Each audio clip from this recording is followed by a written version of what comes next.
இன்றைக்கி கடவுள் நம்மளுக்கு கொடுத்துருக்க வசனம் 1 ராஜாக்கள் 19:21. அப்பொழுது அவன் இவனை விட்டு போய் ஓர் ஏர் மாடுகளை பிடித்து அடித்து ஏரின் மரம் முட்டுகளால் அவைகளின் இறைச்சியை சமைத்து ஜனங்களுக்கு கொடுத்தான். அவர்கள் சாப்பிட்ட பிற்பாடு அவன் எழுந்து எலியாவுக்கு பின் சென்று அவனுக்கு ஊழியம் செய்தான். இந்த வசனத்தை கொண்டு கடவுள் மட்டும் என்ன சொல்கிறத பார்ப்போம். இங்கே எலிசாவை தேவன் எலியா கிட்ட தீர்க்கதரிசி அபிஷேகம் பண்ண சொல்கிறாரு.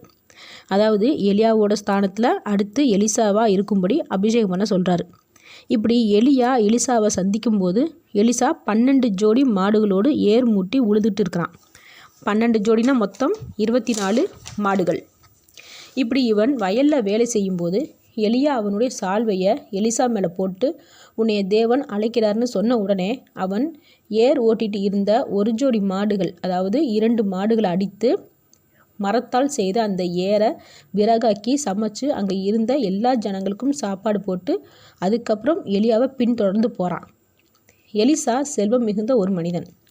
அப்படி இருக்கும்போது தேவனுடைய அழைப்புக்கு மறுக்காமல் வேண்டா வெறுப்புகளை காமிக்காமல் அவன் மறுபடியும் பழைய வேலையை பார்க்க திரும்பி வந்துடக்கூடாதுன்னு அவன் வேலை செய்த மாடுகளையும் ஏர் ஊட்டின அந்த ஏரையும் அழிச்சிட்டான்.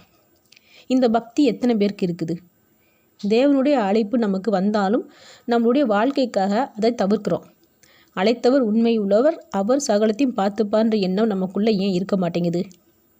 நம்மளால தான் எல்லாமே ஆகுதுன்னு நினைக்கிற வரைக்கும் நம்மளோட வாழ்க்கையில் சந்தோஷமும் திருப்தியும் நிச்சயமாக இருக்காது. அழைத்தவருக்கு நம்ம கீழ்ப்படியும் போது மட்டும்தான் நம்மளுடைய தேவைகளையும் சந்திப்பார், நமக்கு மகிழ்ச்சியும் கொடுப்பாரு. ஆமேன்.